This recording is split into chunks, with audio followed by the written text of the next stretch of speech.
আমি রাশেদ হায়দার ভাইকে দিয়েই শুরু করি। রাশেদ হায়দার ভাই স্বাধীনতা ঘোষিত বেলুচিস্তানের স্বাধীনতাকামী মানুষের উপর পাকিস্তান বিমান বাহিনী বিমান হামলা করার অভিযোগ উঠেছে। কেন নিজ দেশের মানুষের উপর বিমান হামলা চালাতে হবে?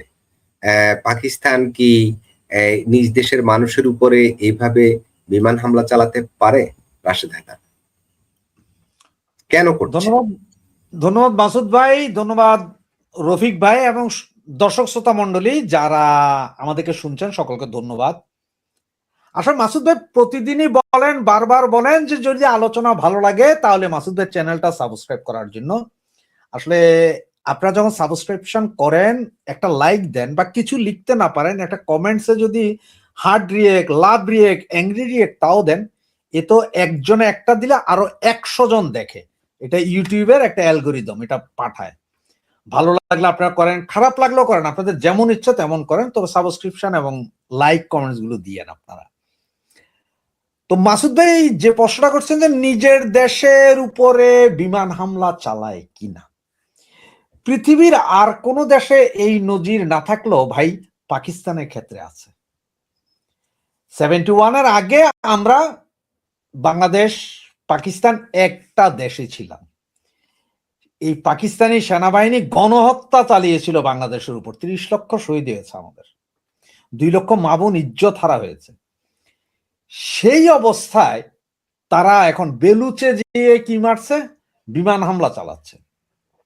আপনারা সকলে জানেন যে একজন ডাক্তার মহিলা, নাম হচ্ছে কি বেলুচ জানি মহিলা, তার একটা স্লোগান খুব জনপ্রিয় যে মাহরাং বালুচ, মাহরাং বালুচ, মাহরাং বালুচ।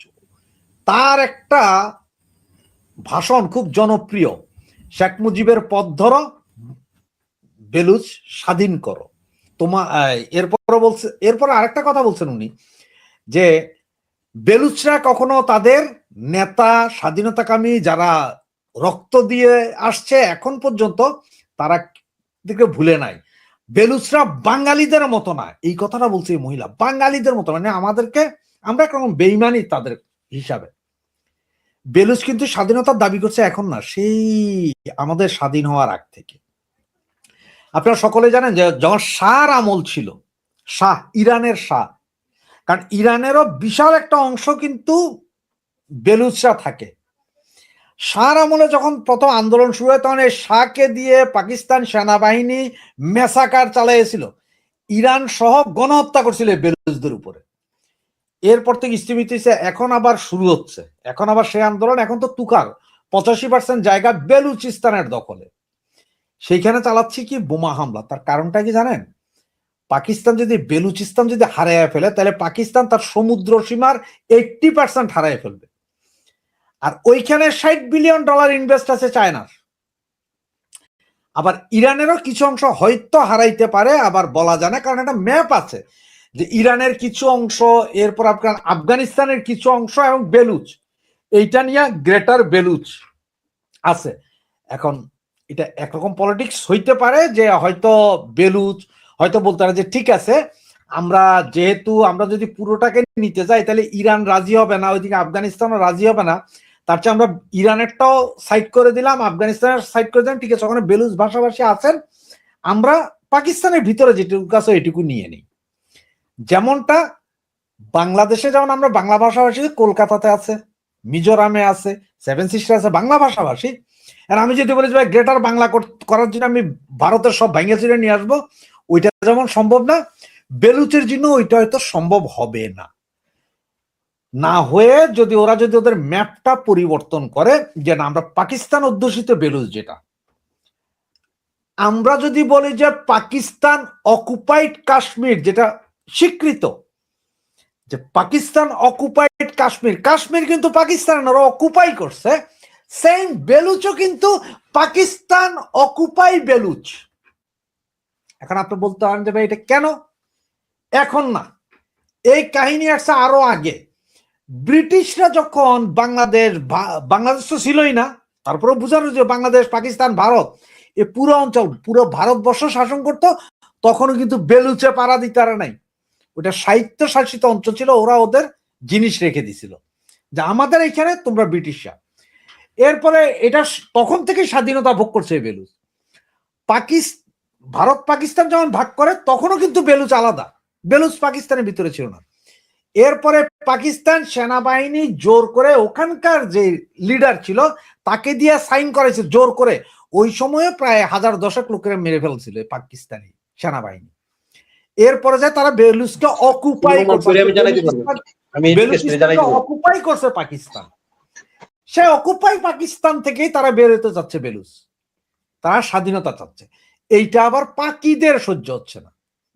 তার কাছে বেলুচের সোনা, তামা, হীরা সবকিছুই বেলুচে আছে। এবং সবচেয়ে বড় কথা কি জানেন, যে সমুদ্র সীমা যেটা আছে এটা সরাসরি আরব সাগর, তারপরে আন্দামান দ্বীপপুঞ্জ, মালাক্কা প্রণালী, এবং যেই ইয়েটা বন্ধ এখন, যে ইরান যেটা বন্ধ করে রাখছে, এটার নামটা আমি ভুলে যাই বারবার।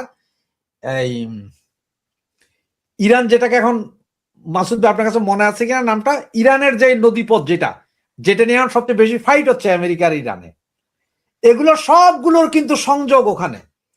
পাকিস্তান যদি ওখানে যদি ঘাঁটি কাটতে পারে, বা ইরান যদি এই চায়না যদি ঘাঁটি কাটতে পারে, তাইলে পুরো আরব সি থেকে শুরু করে সব বঙ্গোপসাগর সব দেখতে পারবে, সব দেখা সম্ভব। এই জন্য তারা চাইতেছে না ছাড়তে।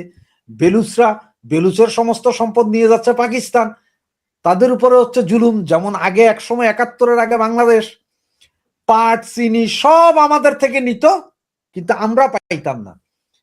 গত 2-4 দিন ধরে একটা ভিডিও খুব ভাইরাল, পাকিস্তানের জুবের না জাবের কে জানি, বিশাল পলিটিশিয়ান, সে বলছে 71-এর আগ পর্যন্ত বাংলাদেশিদেরকে চাকর বাকর মনে করত, তাদের ঘর বাড়িতে বাঙালিরা চাকরের কাজ করত, ব্লাডি সিভিলিয়ান বাঙালি।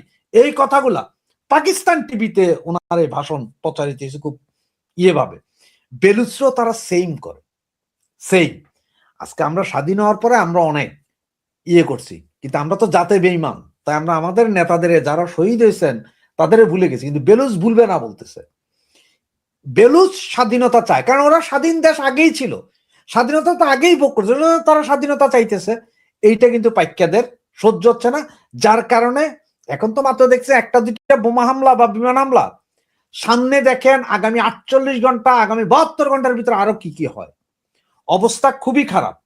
বেলুচ স্বাধীনতা চাচ্ছে, ওইদিকে আপনার পিওকে চাচ্ছে, এদিকে গিলগিট বালতিস্তান চাচ্ছে। যে আফগানিস্তানের কাছে তালেবানদেরকে যখন ক্ষমতা দিয়ে যায় আমেরিকা, যেই পাকিস্তান তালেবানদের বলছিল মেরে ভাই হ্যায় বহুত আচ্ছা হ্যায়, সে আফগানিস্তান মারতেছে। কারণ হচ্ছে যুদ্ধের সময় 10 লক্ষ আফগান যারা ঢুকছিল পাকিস্তানে, তাদেরকে কুকুরের মতন বের করে দিছে দেশ থেকে। আফগানিস্তান খাইতে পারতেছিল না। এই আফগানের যত গন্ডগোল সবগুলো পাকিস্তান মিলিটারি ক্রিয়েটেড। সে আফগানও এখন তাদের সহ্য করতে পারে না, কয়েছে তারা বেঈমান। দেখেন না কোথায় কি হয়। মাত্র তো 2-3টা বিমান হামলা হইলো, ম্যাসাকার করবে পাকিস্তান, আর সেই ম্যাসাকারের জবাব বেলুচরা দিবে। কারণ বেলুচ হচ্ছে সাহসী জাতি, স্বাধীন চেতা জাতি, ওদের আলাদা সমাজ, সংস্কৃতি, ভাষা সবই আছে। তারা কেন পাকিস্তানের সাথে থাকবে? তারা স্বাধীনতা চাচ্ছে, এটাতে আমরা খুশি হওয়া দরকার, তাদের জন্য দোয়া করা দরকার। আর বাঙালি মুমিন মুসলমান যারা আছেন তারা তাড়াতাড়ি ভিসা করেন, পাকিস্তান যান, পাকিস্তানের পক্ষ বেলুচে আক্রমণ করেন, আপনারা ওখানে যাই যুদ্ধ করেন আপনারা। ধন্যবাদ মাসুদ ভাই। জি, রাশেদ হায়দার ভাই, আমি রফিক ভাইয়ের কাছেও আসি।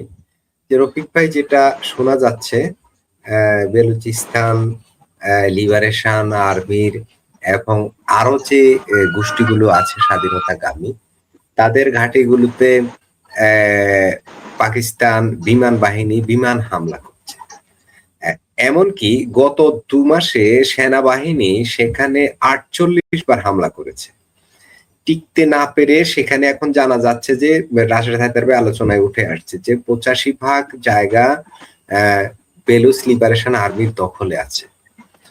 এখন প্রশ্ন হলো, তারা বিমান হামলা করছে কি, তারা কি বলে এটাকে, পদাতিক বাহিনী নিয়ে সেখানে ঢুকতে পারছে না সেজন্য বিমান হামলা করছে, নাকি তারা সেখানে গণহত্যা চালাচ্ছে? রফিক।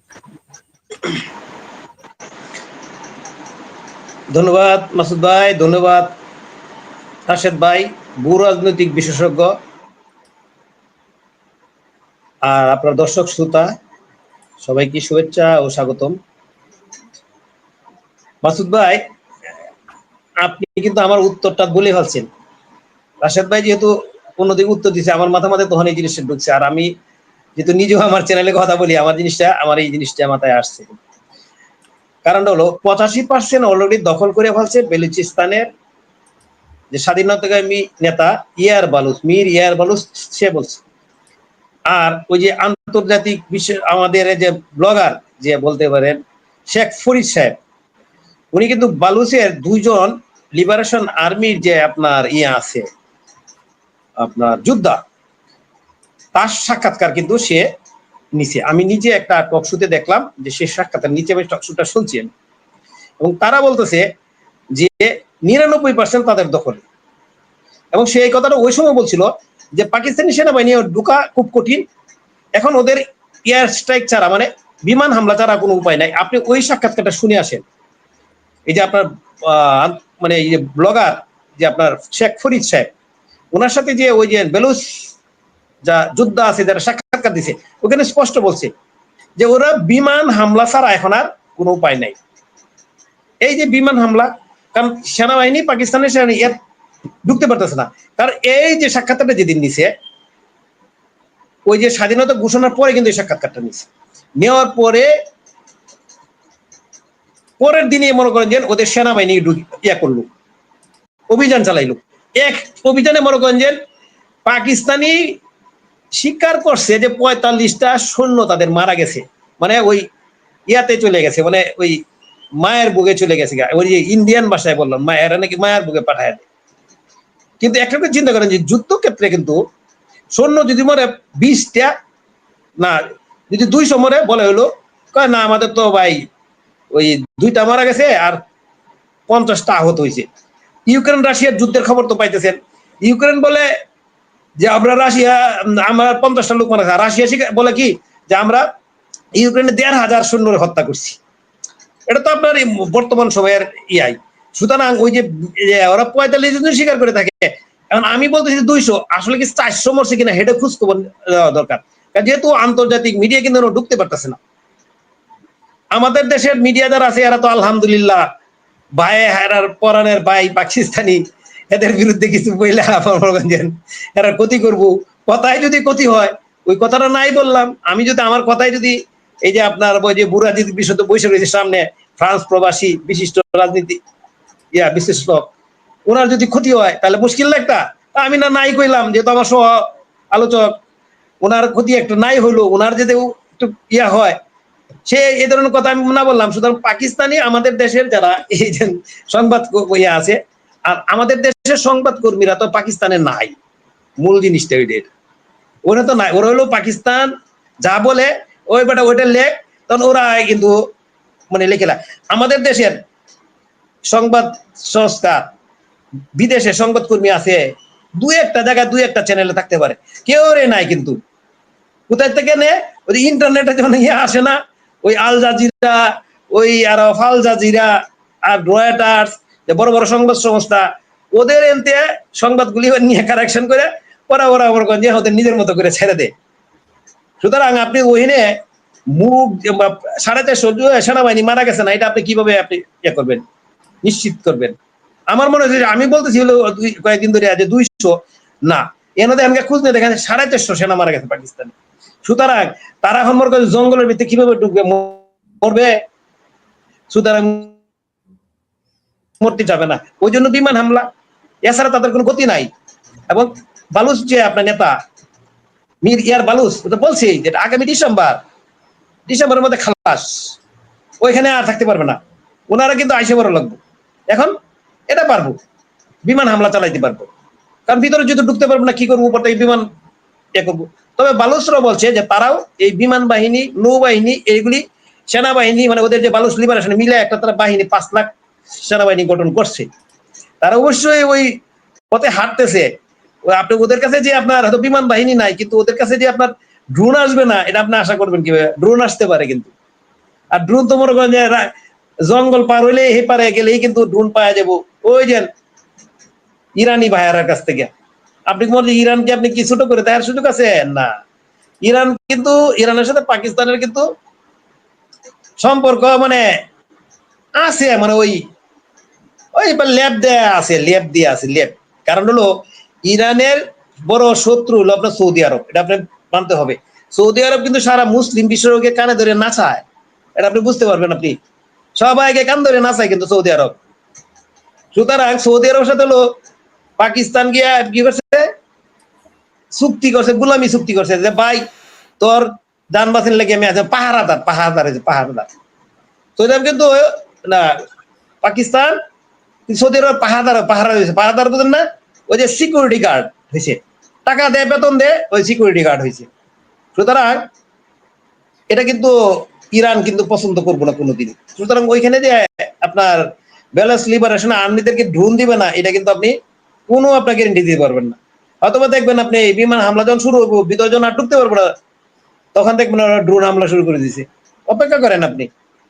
তবে এটা নিশ্চিত আপনার যে প্রশ্নটা এবং উত্তরটা আমি এটা বলে দিলাম, ওরা আসলে ভিতরে ঢুকতে পারতেছে না, এটা সত্যি, ওরা ঢুকতে পারতেছে না, যে কারণেই তারা বিমান হামলা চালাইতেছে। এছাড়া তো উপায় নাই কোনো। আপনি জানেন এই মায়ানমারের ঘটনা দেখেন না, মায়ানমার সেনাবাহিনী যখন আপনার এই যে কয়েকটা প্রদেশ থেকে আউট হয়ে গেল, পরে কি করে এখন বিমান হামলা করে। যেমন আপনার রাখাইনে কিন্তু ওদের সেনাবাহিনী নাই, ওদের ম্যাক্সিমামটাই চলে গেছে ইয়াদের হাতে, ওই যে বিদ্রোহীদের হাতে, আরাকান আর্মির হাতে চলে গেছে।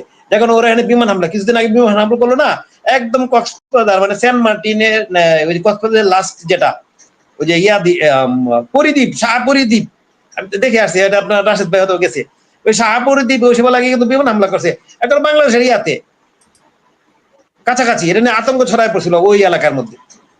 তো ওইরকম আপনার এরা বিমান হামলা ছাড়া এরা আপাতত গতি না, এখন এটাই করতেছে, করবে এটা, যদিও স্বীকার করবে না। কারণ পাকিস্তানি তো আসলে আর একটা জিনিস বলি আপনাকে, আমি সবসময় একটা কথা বলি ভাই, আমার তো কিছুটা দেখছি, আমার কিছুটা বর্বরতা পাকিস্তানি মানে পাঞ্জাবি, আমি পাকিস্তানি বলি, এটা পাঞ্জাবি শনিবার পাঞ্জাবির কথা বলে দিলাম। ওই যে ওরা কিন্তু পাঞ্জাবি, যে পাঞ্জাবিরা এখন কিন্তু এই যে ইয়াতে এক করতেছে, নির্যাতন চালাচ্ছে বেলুচিস্তানে, পাঞ্জাবিরা করাপ্টেড।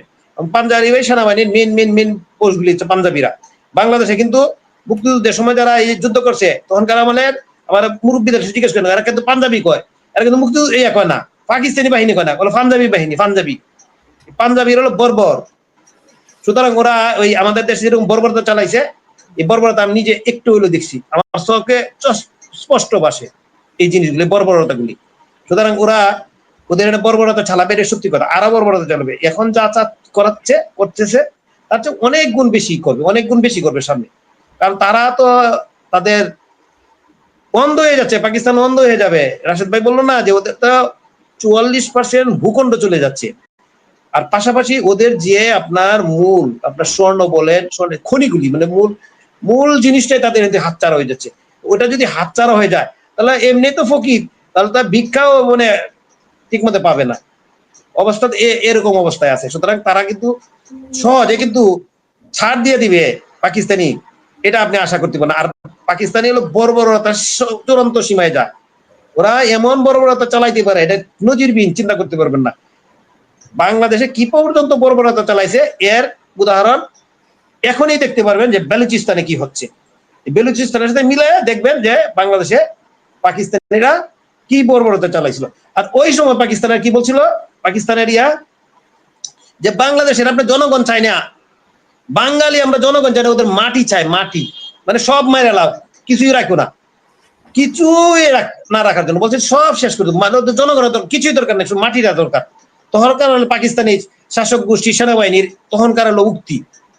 এখন আমাদের দেশের যারা এখন আছে, ওই যে পাকিস্তানি বংশোদ্ভূত যারা আছে, ওরা তো এগুলি ওদের তো স্বীকার করবে না। ওরা এখনো ওরা তো পাকিস্তানি বংশোদ্ভূত, স্বাভাবিকভাবেই। রাশেদ ভাই যেহেতু ইয়াতে থাকে, ফ্রান্সে থাকে, বাংলাদেশের জন্ম, বা আপনার রাশেদ ভাই ছেলে বাংলাদেশি বংশোদ্ভূত, ফ্রান্সি, ফরাসি, সে কিন্তু বাংলাদেশের প্রতি একটা থাকবে সবসময়, কারণ ওর দাদার বাড়ি বাংলাদেশ। রাশেদ ভাইয়ের ছেলে তো ভুলবে না, এটাও মনে রাখবে সে, যদিও ফ্রান্সের নাগরিক হোক, কিন্তু এরপরও সে বাংলাদেশের কথা ভুলতে পারবে না। আমাদের এই যে যারা এই দেশের যে পাকিস্তানি বংশোদ্ভূত এরা কোনোদিন ভুলবে না।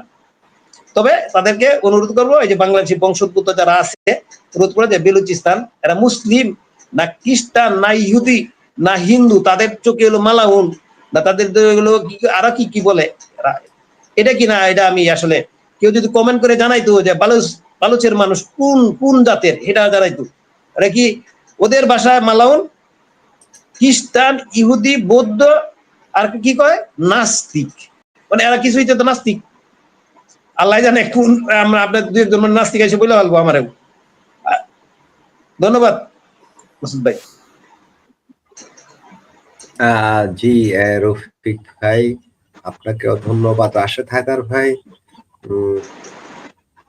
আমাদের ৭১ টিভিতে একটা প্রতিবেদন দেখেছি, সেখানে তারা মূলত যেটা বোঝাতে চায় সেটা হচ্ছে একজন মানুষ পাকিস্তান ভাঙ্গার পিছনে পর্দার আড়ালে থেকে খেলছে, সেই মানুষটি হচ্ছে ভারতীয়। আর তার শেষ পর্যন্ত তার নামও প্রকাশ করেছেন অজিত দোভাল। আসলেই কি অজিত দোভালই খেলছেন পাকিস্তান ভাঙ্গার পেছনে, না ভূ রাজনীতির অন্য কোনো খেলা আছে, নাকি এটা কেবল স্বাধীনতাকামীদের তাদের ভূমির প্রেম থেকে গড়ে ওঠা এই আন্দোলন? রাশেদ হায়দার। মাসুদ ভাই, আমি প্রথমে যখন শুরু করেছিলাম তখনই আমি দর্শক শ্রোতাদের উদ্দেশ্যে বলেছিলাম যে বেলুচিস্তান কখনোই পাকিস্তান ছিল না, বেলুচিস্তান কখনো ভারতবর্ষেই ছিল না। যেখানে ভারতবর্ষেই বেলুচিস্তান ছিল না সেখানে পাকিস্তানে থাকার তো প্রশ্নই ওঠে না। ২০০ বছর ব্রিটিশরা শাসন করছে কাদেরকে? ভারতবর্ষকে, পাক্যাদেরকে না। পাকিস্তান তো ভারতবর্ষে ছিল, পরে যায় ৪৭-এ ভাগ হইয়া পাকিস্তান হইলো, বাংলাদেশ হইলো। বেলুচ কিন্তু তখনও স্বাধীন ছিল। পাকিস্তান অকুপাই করছে অস্ত্রের জোরে, পাকিস্তান অকুপাই করছে। তো অকুপাই কইরা আপনার নিচে যেন একটা জিনিস, ভালো কথা আমার ভাই যারা আছেন তারা আরো ভালোভাবে বুঝবেন। আরাকান রাজ্য বাংলাদেশের ৫০০, মায়ানমারের আরাকান রাজ্য স্বাধীন ছিল, এটা স্বাধীন স্টেট আরাকান রাজ্য। আরাকানকে যখন, এই আরাকানরে যখন বলা হয় যে তুমি ভারতবর্ষে যাবা, মানে ভারতের তখন ভারত এদের সাথে যাবা নাকি প্যারালাল থাকবে নাকি, কয়ে না না না না ভারত, তখন বাংলাদেশের সাথে চলে আসতো, এটা বাংলাদেশের মাঝে। ও বাবা, এত মুসলমান, আরাকান কিন্তু মুসলমান। হেরা যাইলো কোথায়? বৌদ্ধদের সাথে, বার্মিজ। এই বৌদ্ধরা এখন পিঠে আমায়রা বাইর করে। আরাকান, বেলুচ ছিল যে টোটালি স্বাধীন একটা দেশ। বেলুচ ওদের নিজেদের টাকা সব নিজেদের ছিল। পাকিস্তান অকুপাই করছে, কাশ্মীর যেমন পিওকে যেমন পাকিস্তান অকুপাই করছে, এইটা অকুপাই করছে। আসলে যে সময়টা অকুপাই করছে ৪৮-৪৯-এর দিকে সম্ভবত পাকিস্তান অকুপাই করছে। চতুর্দিক থেকে ব্লক দিছে, ব্লক দিয়ে তাদের খাদ্য পানি বাসস্থান সব করছে। আর পাকিস্তান সব সময় ওখানে কারে পাঠায়? জঙ্গি গোষ্ঠী পাঠায়। যখনই দেখে যে জাতীয়তাবাদের কোনো নারা লাগছে তখনই জঙ্গি পাঠায়। জঙ্গি পাঠায়, জঙ্গি মানে কি? মুসলমান জঙ্গি ভাই, আপনার আমার মতন। ওরা যায় কি কয় জানেন? এই पाकिस्तान हमारा भाई है, उसको कुछ करना नहीं है, तुम्हारा माँ को तुम्हारा बहन को कुछ किया, माने बुझছেন नहीं, कुछ किया माने कि धर्षण अत्याचार जा करছে, ये बात मत बोलना, किस लिए? अगर यह बात बोला तो इस्लाम खतरे में पड़ जाएगा। পাক্কা জঙ্গিরা যে তোমার মা বোন যাদের যা করছে এই কথা আইনো না মুখে, ইসলাম খতরে মে হোগা, কি লেগে পাক্কারা করছে, এগুলা করতো। আর এখন যে বাংলাদেশের যেটা ভাই, ওই বাংলাদেশের তো একটা সমস্যা আছে, কারো বউয়ের ধরেন বাচ্চা হয় না ১০ বছর, যে এইটাও ভারতের ব্যাপার, ভারত ওখানে কোন একটা কিছু করছে এই জন্য মনে এর বউয়ের বাচ্চা হইতেছে না। ওই যে মুজাহিদুল ইসলাম সেলিম, যিনি ওই যে সারাদিন ঢাকা না দিল্লি, দিল্লি না ঢাকা চিল্লাইতেন না, তিনি ট্রিটমেন্টের জন্য ভারত থেকে ট্রিটমেন্ট করে ফিরছেন, কিন্তু সারাদিন কি চিল্লাইছেন? দিল্লি না ঢাকা। এই যে সার্জিসের বাপ থেকে হয়ে আসছে। আপনি মনে হয় মাসুদ ভাই আরেকটা জানেন যে আজকের পত্রিকাতে আসছে, সেটা হচ্ছে যে ভারত থেকে গত 2-4 দিনে আবার অর্ডার করছে ইয়ে আসবে ট্রেনের বগি, সব ভারত থেকে খাইতে হবে, কিন্তু লিখতে হবে। ওই যে পাইক্যাদের এখানে পাইক্যারা কয় নাই কিন্তু যে বেলুচিস্তানে ভারতের হাত আছে, পাইক্যারা কইতেছে যে পিওকেতে ভারতের হাত থাকতে পারে, ইন্ধন থাকতে পারে। বেলুচ নিয়ে কিন্তু কয় নাই।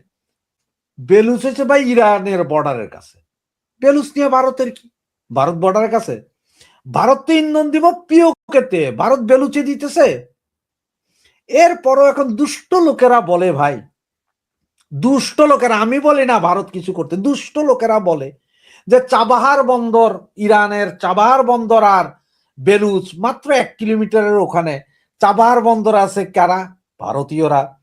কোন জাহাজে যদি অস্ত্র যায়, এটা দুষ্ট লোকেরা বলে, কিন্তু আমি বলি না, ভারতও বলে না, যদি যায়। এখন ওই যে মাথা মোটা বাঙালি, ওনাদের সবকিছুতে হ্যাঁ।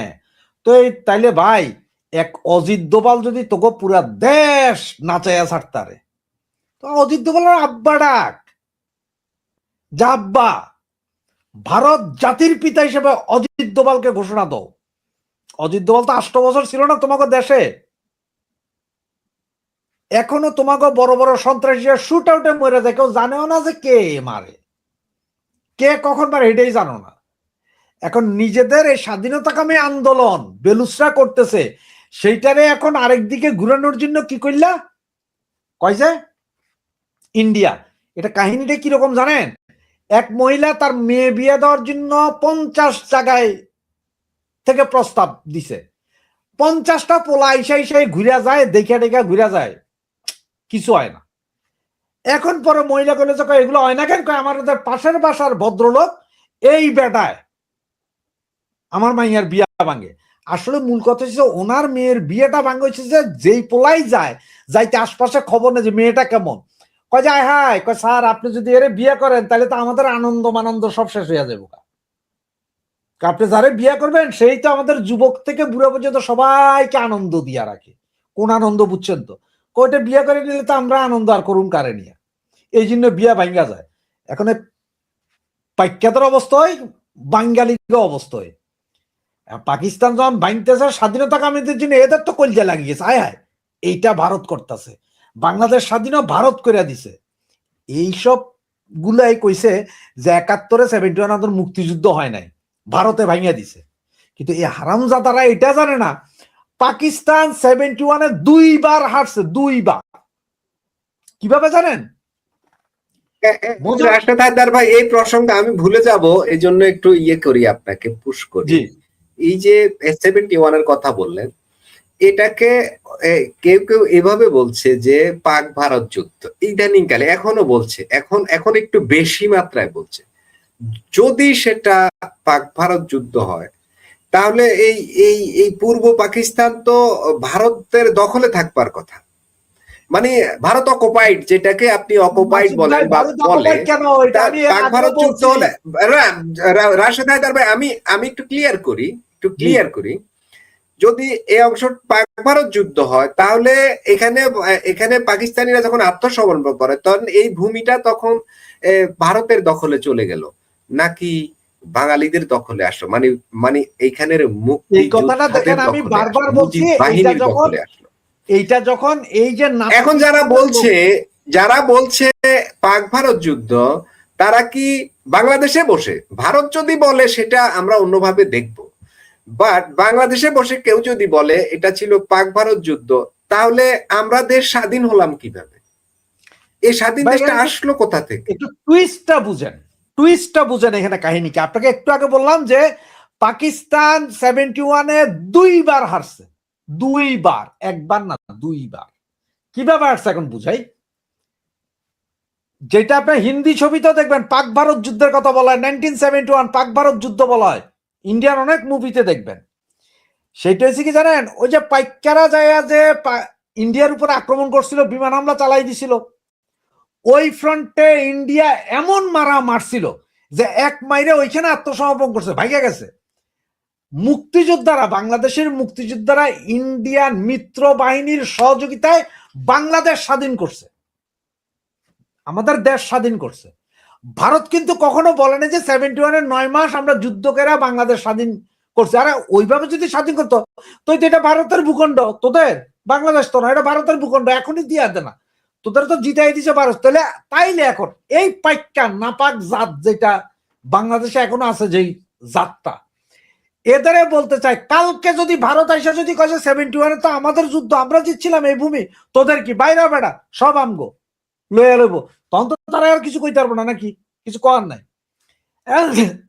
71-এ একবার হাঁটছে, পাইকারা হাঁটছে ওইদিকে ভারতের লগে, এইদিকে আসছে আমাদের মুক্তিযোদ্ধাদের লগে।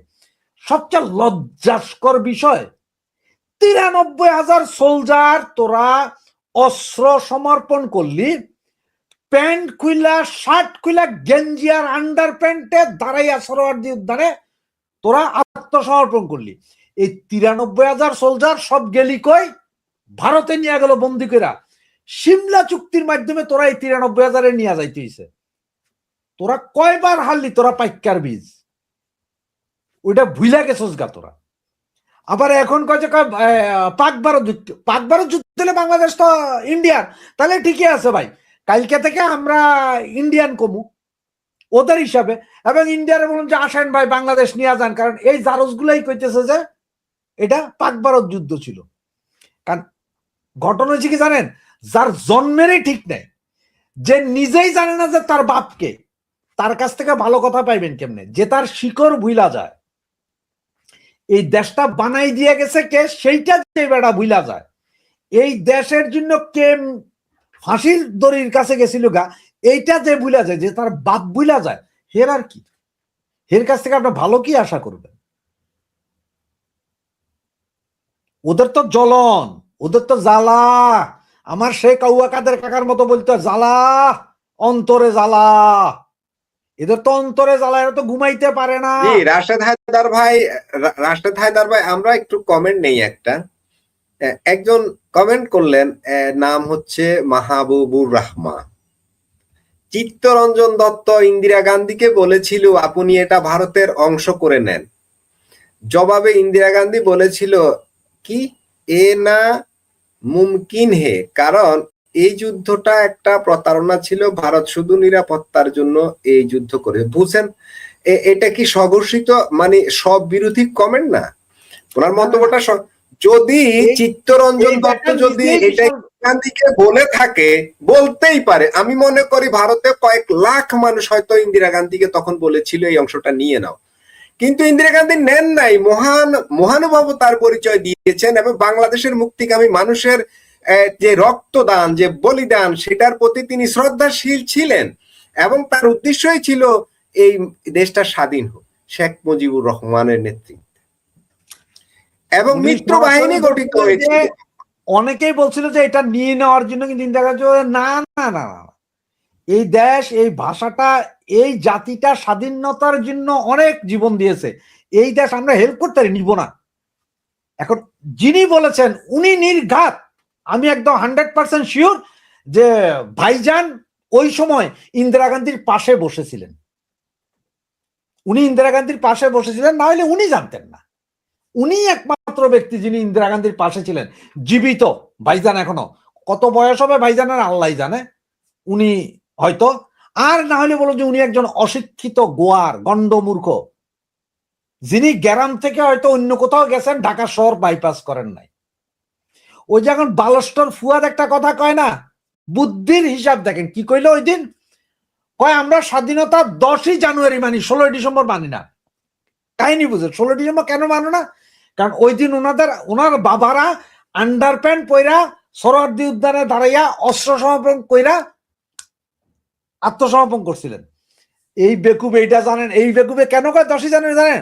কারণ 10ই জানুয়ারি ইন্ডিয়ান সেনাবাহিনী উইথড্র হয়েছিল কই থেকে, বাংলাদেশে। 10ই জানুয়ারি বঙ্গবন্ধু ঢুকছিলেন। ইন্দিরা গান্ধী বলছিলেন যে আমি ঢুকার আগে তুমি ওয়াদা করো যে তোমার লোক নিয়ে যাবো। উনি বলছেন আমি নিয়ে যাবো। তো 10ই জানুয়ারি তোর কইরা লাভ কি? 10ই জানুয়ারিতে বঙ্গবন্ধু এই দেশে পাড়া দিছেন। তুই যেই ডেটে দিবি দে বালস্টর, সেই ডেটে আওয়ামী লীগের। তুই বাংলাদেশে 365 দিন যেই ডেট দিবি দে, সেইটাই 71, 72, 73, 74 পড়বে। এর বাইরে তুই যাইতে পারবি না।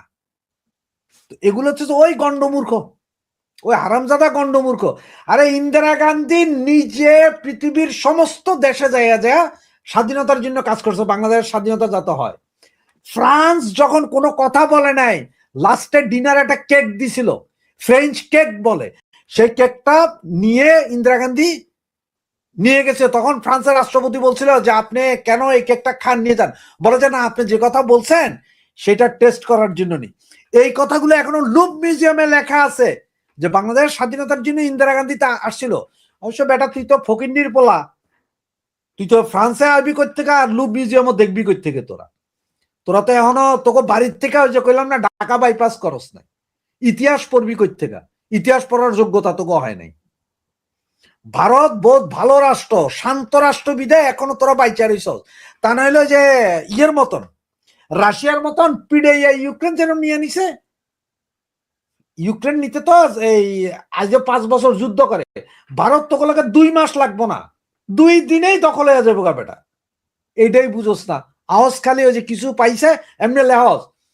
তোগো এখনো বঙ্গ বঙ্গ লিখতে তোগো অঙ্গ ফাইটা জায়গা, বানান করস 30টা ভুল, সেন্টেন্স বুঝাইতে পারস না, কিন্তু আসস কমেন্টস করতে। কাহিনীটা কি কর, কোনো খারাপ না, কিন্তু এমন কমেন্টস করেন যাতে সঠিক হয়। আমার ভুল হইলে আমি তখন আপনার কমেন্টস পড়ে শিখে নিব, আপনার ভুল হলে আপনার না। আপনাদের মাথায় ভাই গোবরে ভর্তি। আপনাদের হয়েছে যে দাদাই কইছে বান্ত দান, বানতে আসি ওদা দান। বাস, দাদাই ধান বানতে গেছে, ধানকে ওদা পচা সিট বাঁধো, আপনারা সেই অবস্থায় যাচ্ছেন। তো এভাবে উচিত না। জি, রাশেদ হায়দার ভাই, আমি আমরা তো আগেই বলেছিলাম লাইভটা আমরা সংক্ষিপ্ত করব। আমাদের বাংলাদেশ নিয়েও একটা পয়েন্টস আছে। আমাদের একজন দর্শক বলেছিলেন আমরা ভারত, পাকিস্তান, নেপাল, ভুটান, বিশ্ব ভূরাজনীতি নিয়ে এত কথা বলি, চায়না টায়না নিয়ে, তো নিজের দেশ নিয়ে কেন বলি না? আমরা বাংলাদেশ নিয়েও বলি, তবে আমাদের আলোচনার ভিতরে অবশ্যই বাংলাদেশটা থাকে। প্রত্যেকটা আলোচনার ভিতরে বাংলাদেশ থাকে। যেমন আজকের আলোচনার ভিতরেও বাংলাদেশ আছে, ঢুকে পড়ে অলরেডি। আমরা হয়তো হেডলাইনে বাংলাদেশকে খুব বেশি প্রাধান্য দেই না, অন্য টপিক নিয়ে শুরু করি। তো আজকের আলোচনায় আমাদের বাংলাদেশ প্রসঙ্গ আছে, সেটা আমরা আসবো। তার আগে আমরা কয়েকটা কমেন্টসের রিকমেন্ড করি, কয়েকটা কমেন্টসকে আমরা রিকমেন্ড করি। রাশেদ হায়দার ভাই, রফিক ভাই, আমি দুজনকেই বলবো যে কমেন্টগুলো অবশ্যই আপনারা একটু খেয়াল করবেন এবং যদি একটু আলোচনা করে দেন তাহলে ভালো হয়।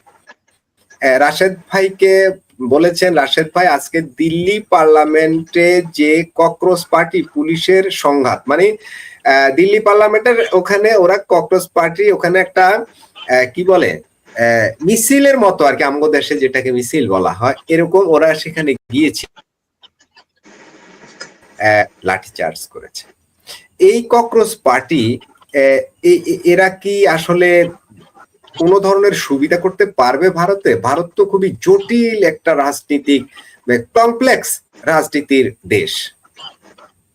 রাশেদ হায়দার ভাই, এটা আসলে কমপ্লেক্স, তবে আপনারা আগে চিন্তা করেন যে ককরোচ পার্টি যে গঠন করেছে বা ককরোচ পার্টির যে নেতা সে কোথায় ছিল? সে আমেরিকায় ছিল। এটাও ডিপ স্টেটের একটা খেলা। কারণ ডিপ স্টেট বলতে আপনি শুধু যে আমেরিকান ডিপ স্টেট তা না, চাইনিজ ডিপ স্টেট আছে, পাকিস্তানের ডিপ স্টেট আছে, বাংলাদেশেরও ডিপ স্টেট আছে। আপনি একটা জিনিস দেখেন যে আমেরিকার সাথে চুক্তি কিন্তু এখনো করে নাই, আমেরিকার সাথে ইন্ডিয়া কিন্তু এখনো বাণিজ্য চুক্তি করে নাই, যেটা আমরা করছি ইলেকশনের 3 দিন আগে। ওরা করে নাই। এরা কেন বসে আছে? এরা বসে আছে হচ্ছে যে ওই যে মিড টার্ম ইলেকশনটা হোক, তারপরে দেখবো। ইন্ডিয়ারও যদি অস্থিতিশীল করতে হয়, কারো না কারো তো লাগাইতে হবে। এই জন্য হয়তো দেখেন কি আমেরিকা থেকে মোটা দানের টাকা আসছে, আর টাকা দিলে নষ্টামি যে করে এটা পৃথিবীর সব দেশেই আছে এরকম। বাংলাদেশে যেমন আছে, ভারতে আছে, চায়নাতে, সব জায়গায় আছে। তো চায়নাতে পারে না কারণ ওখানে মাইরে দেয়, ওদের ডিক্টেটর। 3 মেন স্কোয়ারে এক রাতে 3000 মাইরে পেয়েছে, কেউ কোনো কথা কইছে? কয় নাই। ভারত, চায়নাতে, রাশিয়াতে এটা একেবারে অসম্ভব, অসম্ভব। ভারত তো গণতান্ত্রিক দেশ, মিছিল করবে, পিটবে। তুমি আইন ভাঙলে তোমার মারবে না, তোমার চুম্মা দিবে। এই ককরোচ পার্টি মকরোচ পার্টি কিছুদিন চলবো, বেশি দিন না, 3 মাস।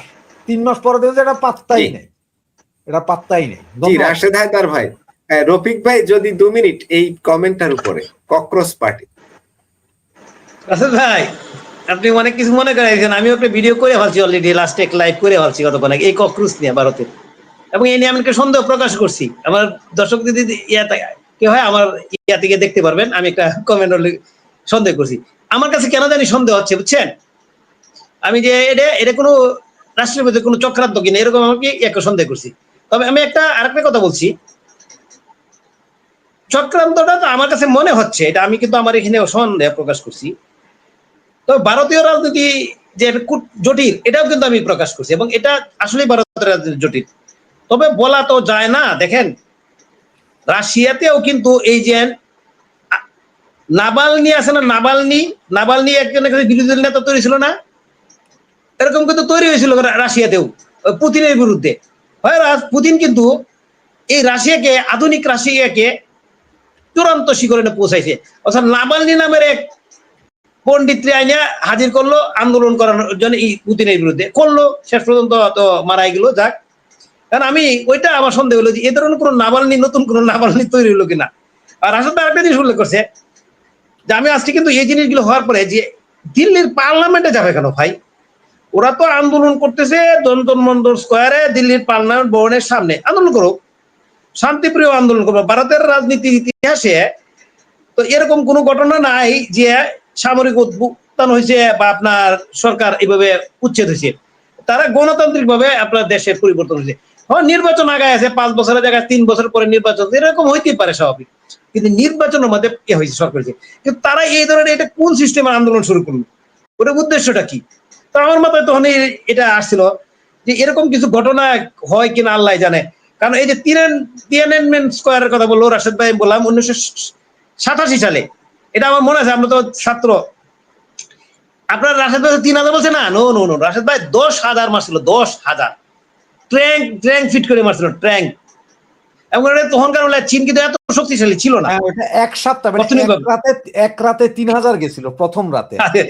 আপনি চীন কিন্তু অর্থনীতি এত শক্তিশালী ছিল না। 87 ঘটনা কিন্তু দেখ অনেক আগে, আমরা মনে আছে কলেজে পড়ি, যেহেতু স্পষ্ট মনে আছে, এটা নিয়ে সারা বাংলা বিশ্বে হইচই। তখন তো আমরা পড়তাম, পেপার পড়তাম যে তিয়ানমেনে আপনার চালাচ্ছে, অভিযান চালাইছে অনেকদিন পর্যন্ত, 1 মাস পর্যন্ত এনে আন্দোলন করছে, কিন্তু 1 মাস ওই ছাত্ররা গণতন্ত্রের জন্য।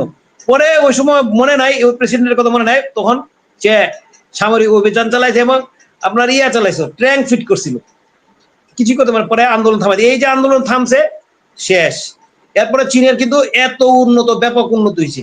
কারণ আমরা বলি ভারত যে আপনি দেখেন, আমার চোখে দেখি, আমার স্পষ্ট মনে আছে ভারত কিন্তু এই অবস্থায় ছিল না, বেশি দিন হয় না ভারত এতটুকু উন্নত হয়েছে।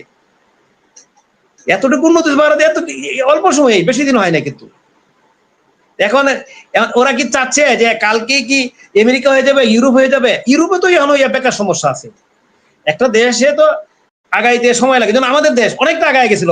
আর ওই সময় রাশেদ ভাইরা এরা আমরা সবাই মনে করেন বলছি যে সব লুটি উঠে খেয়ালছে, আপনার নিয়ে গেছে গা, ওই যে নিয়ে গেছে, আর মানে অস্থির হয়ে গেছে এই ওই শাসন রে। এখন অস্থির হয়ে গেছে, অঞ্চলে যাওয়ার পরে এখন সব কান্দে, কয়লা আরে কি সর্বনাশ করছি, রাস্তায় হাতে বসে কানে পাক গড়ে গিয়ে খান্দের, কি সর্বনাশ করছি, কি হইলো, দেশ তো শেষ। এখন ওই যে আমি ওই জন্য বলছি যে ভারতীয় নাগরিকরা অবশ্যই আপনার সুচিন্তিত চিন্তা আছে। নেপালে যে কি হইলো, বাংলাদেশে কি হইলো, এগুলি অবশ্যই তাদের মাথায় ঢুকবে। তারা আন্দোলনটা কোন দিকে যাচ্ছে, কোন দিকে নিতে চাচ্ছে, অবশ্যই ভারতীয় নাগরিকরা চিন্তা করবে। সুতরাং ও যে তো সহজে সফল হইতে পারবে আমার মনে হয় না। রফিক ভাই, ভারতের ন্যূনতম একটা রাজ্যেও তো একটা বিপ্লব ঘটানো সম্ভব হয় না। কোন কালে হয়েছিল? কোন কালে হয়েছিল? এই যে ৭৬ বছরের ইতিহাসে এমন ঘটনা হয়, হ্যাঁ 2-একটা ঘটনা হয়েছে। কি ঘটনা? ঘটনাগুলো হচ্ছে প্রধানমন্ত্রী ইন্দিরা গান্ধী, রাজীব গান্ধী হত্যা হয়েছে, মহাত্মা গান্ধী, আততায়ীর দ্বারা ওনারা নিহত হয়েছেন, মারা গেছেন। কিন্তু ক্ষমতা দখল করার জন্য সেখানে এই ধরনের কোন ঘটনা, এই ধরনের বিপ্লব সেখানে গড়ে ওঠেনি কখনো। এবং এত মত সেখানে, এত জটিল, কিভাবে যে ওই দেশটা মানে টিকে থাকাটা, দেশপ্রেম না থাকলে এই দেশ এত বছর এইভাবে টিকে থাকা সম্ভব ছিল? আমার মনে হয় না, অনেক কঠিন ছিল। তার উপরে আবার গণতান্ত্রিক দেশ, যদি ডিক্টেটরশিপ হতো সেটা আবার ভিন্ন এক ব্যাপার ছিল। গণতান্ত্রিক দেশ এভাবে টিকে থাকা অনেকটা, এবং কখনো সেখানে সামরিক বাহিনী ক্ষমতায় হস্তক্ষেপও করেনি। দখল করা তো হলো ভিন্ন কথা, ন্যূনতম ক্ষমতা রাজনীতি নিয়ে ন্যূনতম ভাবনাই ও দেশের সেনাবাহিনীর মাথায় নেই, ন্যূনতম ভাবনাই নেই। আপনি দেখেন কেন্দ্রীয় মন্ত্রণালয় যে এত বড় মন্ত্রিসভা, সেখানে কয়জন সাবেক সেনা কর্মকর্তা আছে? এই যে তাদের পার্লামেন্ট, কয়জন সেনা কর্মকর্তা আছে? এই যে প্রাদেশিক পরিষদের যে পার্লামেন্ট, কি বলে এটাকে, কি বলে, রাজ্যসভা, রাজ্যসভার যে পার্লামেন্ট আছে, সেখানে কয়জন সামরিক অফিসার আছে? আর আমাদের দেশে দেখেন, আমাদের দেশের পরিস্থিতি দেখেন, পাকিস্তানে দেখেন। যাই হোক, আমি একটু অন্য আরেকটা কমেন্ট নেই। আরেকজন বলছেন, রাশেদ হায়দার ভাই বেলুচদের আমেরিকা টেরোরিস্ট ঘোষণা করেছে, এই বিষয়ে কিছু বলবেন? টেরোরিস্ট ঘোষণা করে রেখেছে ওদেরকে, বেলুচদের না, বেলুচ লিবারেশন আর্মিকে। জি রাশেদ হায়দার। হ্যাঁ, বেলুচ লিবারেশন আর্মিকে আমেরিকা টেররিস্ট ঘোষণা করে রেখেছে। তার কারণ হচ্ছে কি জানেন? তার কারণ হচ্ছে যে পাইক্যাদেরকে আমেরিকার খুব বেশি দরকার। এই পাকিস্তানের দিয়া আফগানিস্তানে মারছে, হাজার হাজার মানুষ হত্যা করছে। এই পাকিস্তানকে দিয়া ইরাকে হামলা চালাইছে। আর এই পাইক্যাদেরকে দিয়া আপনার করতে হবে কি, ইরানের উপর আক্রমণ চালাইতে হবে, তারপরে হুতিদের উপর আক্রমণ চালাইতে হবে। সুতরাং আক্রমণ চালাইতে হইলে কিছু তো দিতে হবে। পয়সাও দিছে এবং কইছে যে পাকিস্তান কইছে স্যার এদের টেররিস্ট ঘোষণা করেন, স্যার এদের টেররিস্ট ঘোষণা করে রাখছে। কিন্তু যখন আমেরিকার স্বার্থ ইরানের উপর থেকে শেষ হয়ে যাবে, ওই হুতিদের উপর থেকে শেষ হয়ে যাবে, তখন দেখবে যে 360 ডিগ্রি অ্যাঙ্গেলেই এই আমেরিকা পল্টি নিছে। আমরা একটা কথা সবসময় বলি যে taco, Trump always chicken out. মানে ট্রাম্প যেমন এক কথায় বারবার থাকে না, এই আমেরিকাও সবসময় এক কথায় থাকে। এরা হচ্ছে শক্তের ভক্ত, নরমের জম। এক সময় তো এই আমেরিকা নরেন্দ্র মোদীরে করছিল না, টেররিস্ট ঘোষণা করছিল না, আমেরিকা ঢুকতে পারবে না। আর যেদিন জিতছে এর পরের দিন ডাকা শুরু করছে, my friend, you are my father, you are my papa, এটা বলছে না। তো ভুলে যান কেন? 71-এ যে বাংলাদেশের স্বাধীনতাই দেয় নাই, স্বীকৃতি দেয় নাই, যে বাংলাদেশকে স্বাধীন যাতে না হইতে পারে তাদের নৌবহর পাঠিয়েছিলেন আজকে সেই বাংলাদেশকে নেওয়ার জন্য। আরে বাংলাদেশ, তুমি তো আমার বাবা, এখন বাংলাদেশকে থেকে নিয়ে যায়, বাংলাদেশ দখল কতজনের নোবেল দেয়, কতজনের কত কি যে পোষে, বুঝেন না আপনারা এটা? সুতরাং আমেরিকার কথা বলে লাভ নাই। এইসব আমেরিকা কি কইলো না কইলো, বেলুচ স্বাধীন রাষ্ট্র আগেও ছিল, তারা আবার স্বাধীন হবে, এটাই হচ্ছে যে ফাইনাল কথা। পাকিস্তান থেকে আলাদা হওয়ার কিছু নাই। আপনারা যারা বলেন যে পাকিস্তান থেকে, না, পাকিস্তান ভাই জোর করে দখল করে রাখছে, স্বাধীন হয়ে যাবে, সমস্যা কি? আপনার জায়গা যদি, আপনার বাপদাদার জায়গা যদি কেউ যদি দখল করে রাখে, আপনি কি এমনি ছেড়ে দিবেন? আপনি ছেড়ে দিবেন, আপনি ঠিকই ওইটা উদ্ধারের চেষ্টা করেন। বেলুচের লোক বেলুচিস্তান রে চাইতেছে সে আগের জায়গায় যাইতে, যেটা 48-এর আগে। এই যে পিওকে যেরকম দখল করছে, বেলুচ ওইভাবে দখল করছে পাইক্যারা। সুতরাং পাইক্যাদের পাপের শাস্তি পাইতে হবে। আপনি যদি মুসলমান হন, হিন্দু হন, বৌদ্ধ হন, খ্রিস্টান হন, সবাই একটা কথা মানেন যে আল্লাহ বলছে যে তোমাদের কিছু কিছু সাজা দুনিয়াতেও হবে, পাইক্যাদের সাজা এটা হইতেই হবে, এছাড়া কোনো উপায় নেই। পাকিস্তান ভিকারিস্তান হবে, এখনই ভিকারিস্তান আরো হবে, আরো হবে পাকিস্তান। একজন দর্শক বারবার বলছেন যে বেলুচের স্বাধীনতাকামী মানুষ অনেক ভদ্র। ওরে বাইরে আপনারে বলি, আপনার দুইটা পায়ে ধরে বলি, এরা ভদ্র না।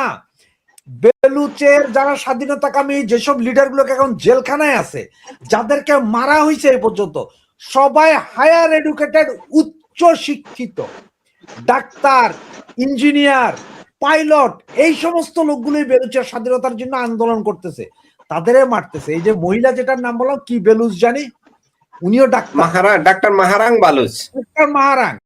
এই ধরনের 25-30 জনের নাম পাবেন যারা সবাই উচ্চ শিক্ষিত সমাজের। এটা ভাই আমার আপনার মতন না ভাই। ভদ্রতা তো ওদের কাছে, পাইকাদের কি ভদ্রতা আছে? 7-8 পাস সেনাবাহিনী, ও যায় ফিল্ড মার্শাল হয়, যেমন আমাদের ওয়াকার 7-8 পাস ওয়াকার, 9 পাস করে সেনাবাহিনীতে ঢুকে এরপরে ভিতরে ওই যে আমাদের বাইরে কোথাও নকল করতে পারবে না, পড়ালেখা করতে হবে। সেনাবাহিনীতে যেগুলো কমান্ডেন্ট ফমান্ডেন্ট সব নকল করে ভাই, ও তো সব নকল, হেরা যায় পরে মেজর জেনারেল হয়ে যায়।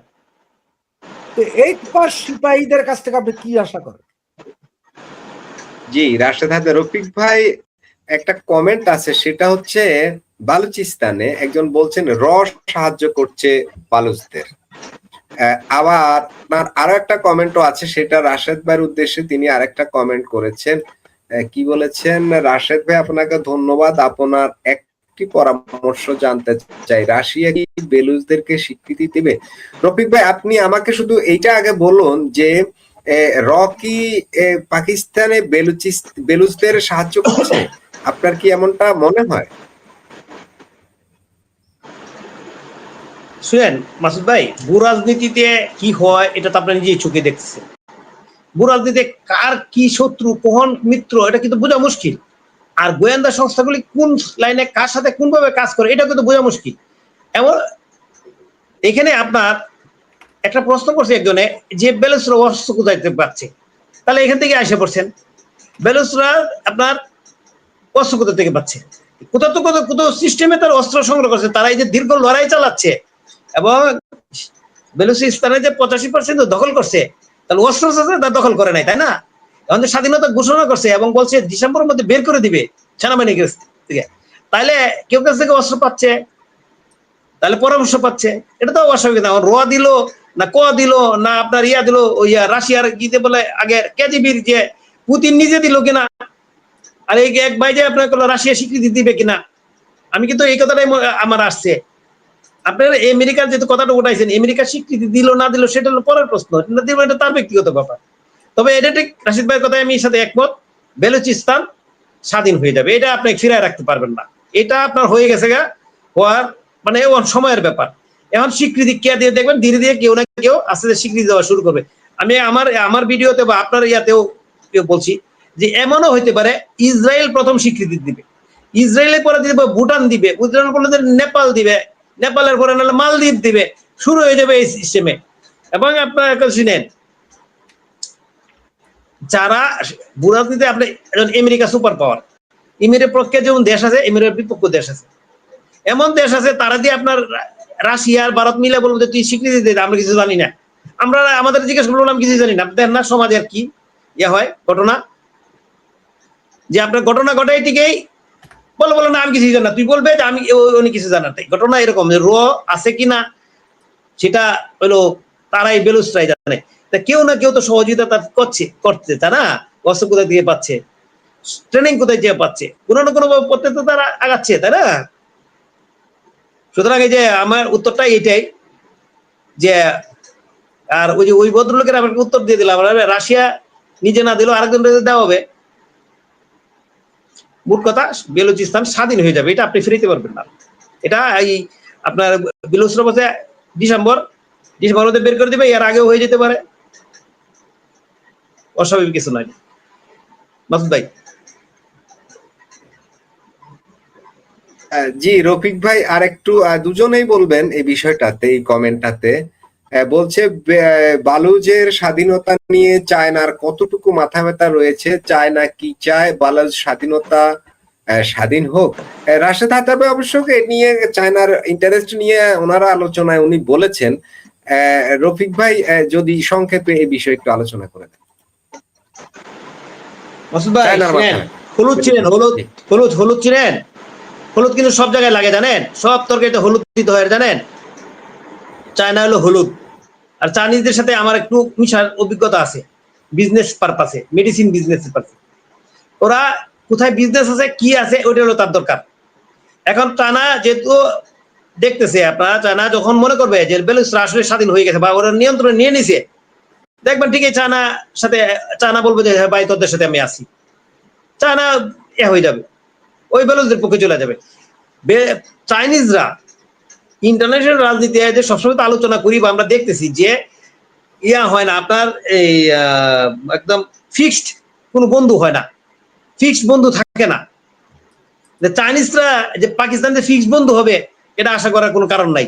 আপনারা দেখবেন যখন দেখবেন চায়নার বন্ধুত্ব চাইনিজ, রফিক ভাই, চায়নার বন্ধুত্ব চাইনিজ, চায়নার বন্ধুত্ব চাইনিজ।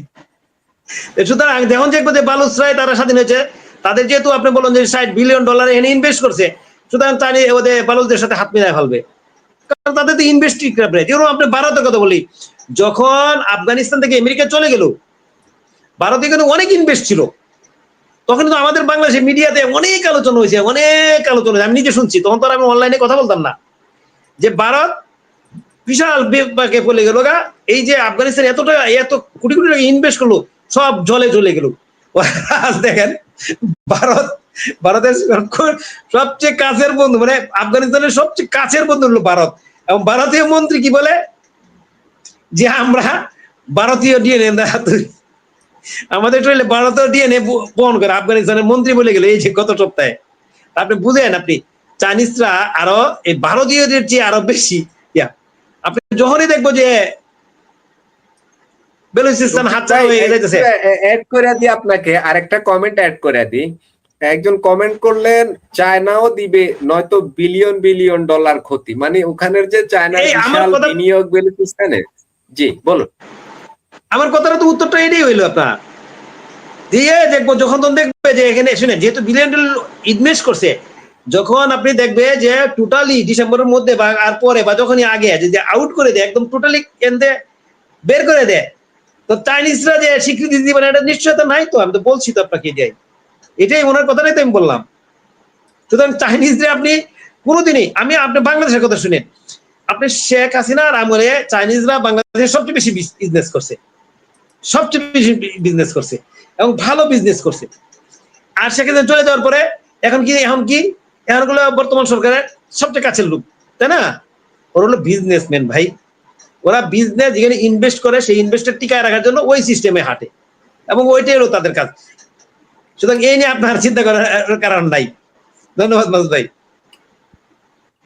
জি রফিক ভাই আরেকজন কমেন্ট করেছেন, আপনারা নিজের দেশের কথা বলুন, ভারত আর পাকিস্তান নিয়ে কথা বলে কি লাভ হবে আপনাদের দেশের? জি, লাভ না হলেও আমরা লাভের জন্য আলোচনা করি না, আমাদের দেশ নিয়েও একটু আলোচনা করি।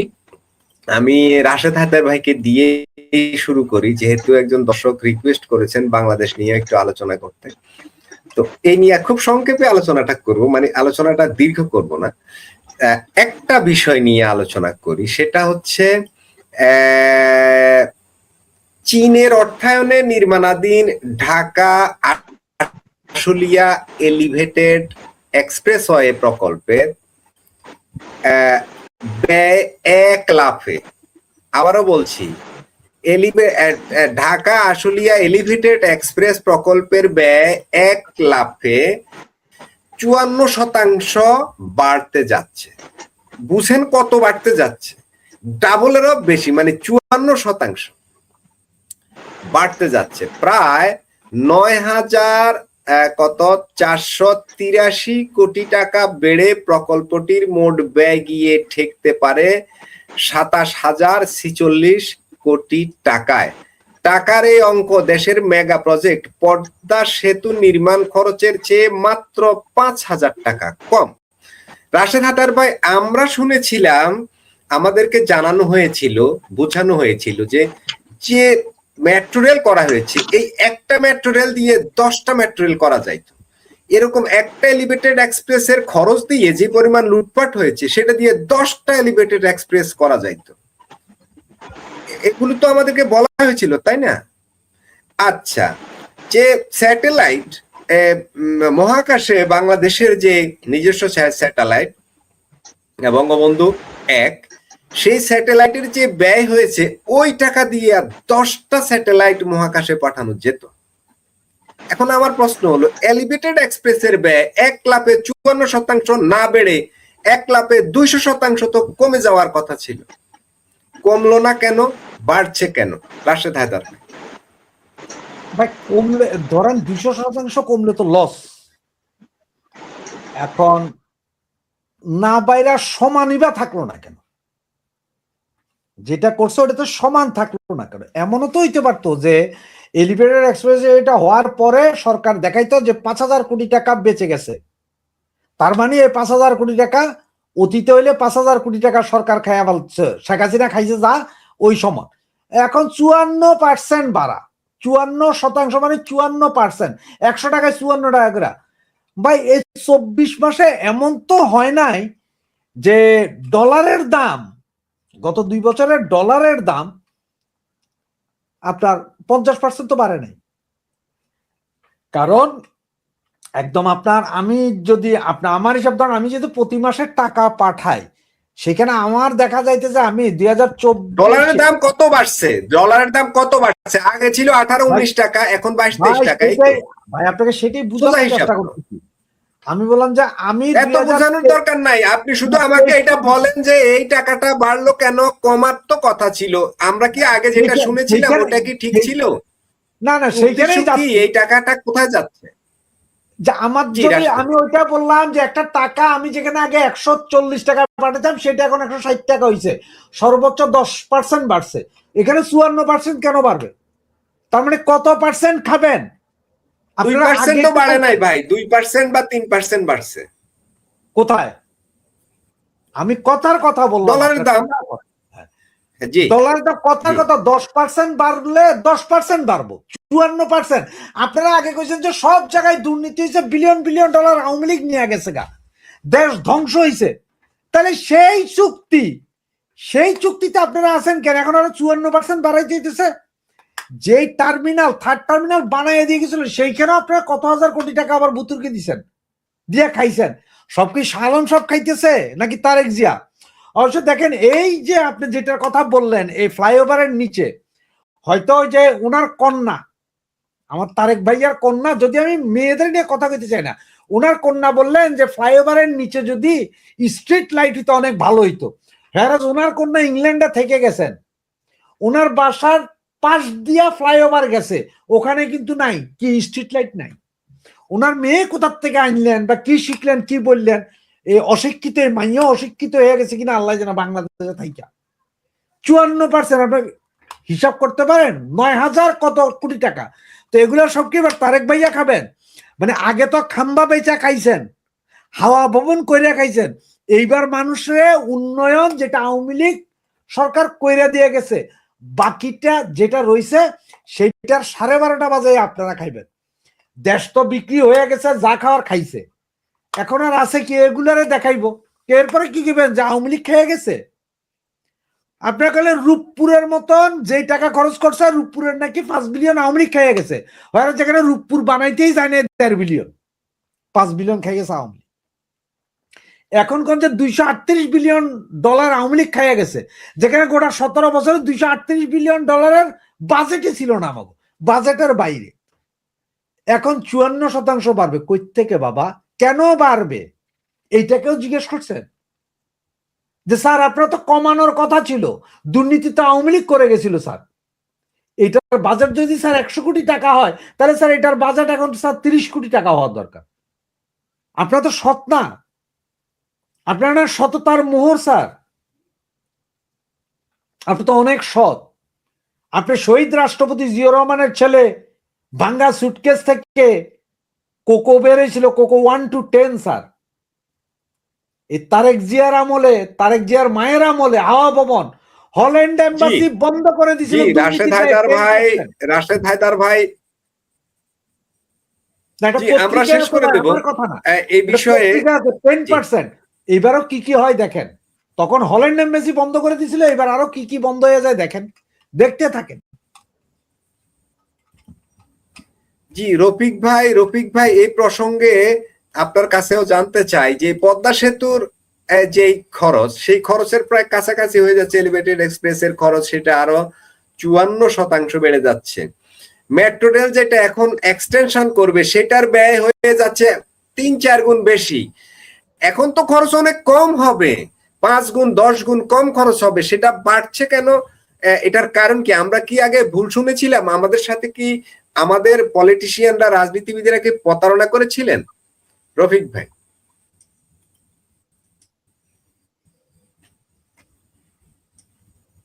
আপনি মিউট আছেন। মাসুদ ভাই ধন্যবাদ আপনাকে। আপনার প্রতারণার কথা বলার সাথে সাথে আমার ফখরুল চাচার কথা মনে গেল। আমার সবচেয়ে খুব পছন্দের একজন ব্যক্তি ফখরুল চাচা। এই ফখরুল চাচা এত মিথ্যা কথা বলতে পারে এখন এতদিন পরে আইসে বুঝতে পারছি। আগে কিন্তু বুঝতাম ওনার কথা, কিন্তু আমার খুব মুগ্ধ ভাবে শুনতাম। এত উনি একজন শিক্ষিত মানুষ, তো প্রফেসর ছিলেন, যেহেতু শিক্ষক মানুষ, ওনার কথাগুলি আমার খুব ভালো লাগতো। খুব নিট অ্যান্ড ক্লিন বক্তব্যগুলি খুব ভালো লাগতো আসলে ব্যক্তিগতভাবে। এখন কিন্তু মনে হয় যে উনি যাই কথাটাই বলে দেখেন মিথ্যা কথা বলে। হ্যাঁ হ্যাঁ, এখন উনি বলছিল মেগা প্রকল্প, মেগা প্রজেক্ট, দুর্নীতি। এখন ওই সময় যদি এই প্রকল্পের দুর্নীতি হয়ে থাকে, এখন 54% আপনার কি করে নতুন করে আপনার এক্সটেনশন করা, আপনার টাকা কেন আপনার বাজেট নতুন করে দিবেন, বাড়াবেন? ডলার তো আগের মতোই আগের দামে আছে। শেখ হাসিনার পতনের সময় যে 120 টাকা 22 টাকা ছিল, এখনো তাই আছে ডলারের মান। তাহলে কেন 54% বাড়বে? 9,583 কোটি টাকা আমি বলতেছেন কেন বাড়বে? 27,000 কোটি টাকার কাছাকাছি চলে যান না। কিসে? পদ্মা ব্রিজ, যেটা হলো বিশ্বের দ্বিতীয় খরস্রোতা নদীর উপরে যে ব্রিজ হয়েছে, এই ব্রিজটা ওই সময় বাংলাদেশ করতেছিল, এটা নিয়ে অনেকেই কিন্তু আপনার প্রশ্ন উঠাইছিল যে এটা করা কঠিন, কারণ বিশ্বের দ্বিতীয় খরস্রোতা নদী, এখানে ব্রিজটা করা এত সহজ ব্যাপার না, এটার জন্য অনেক কিছু করতে হয়েছে। এখন আপনার কেউ আপনার বড় মন্ত্রীরা বলতেছে, নেতারা বলছে যে এটাতে নাকি 60টা পদ্মা সেতু বানাইতে পারত, 60টা। এখন আপনি ওই 60টা না মানে ভাই, এখন এই যে জিনিসটা কাজ হয়ে রয়েছে, এলিভেটেড এক্সপ্রেস, যেটা আশুলিয়া ঢাকা এলিভেটেড এক্সপ্রেস, ওটা তো কমপ্লিট হয়ে রয়েছে। রফিক ভাই একজন কমেন্ট করেছে, রফিক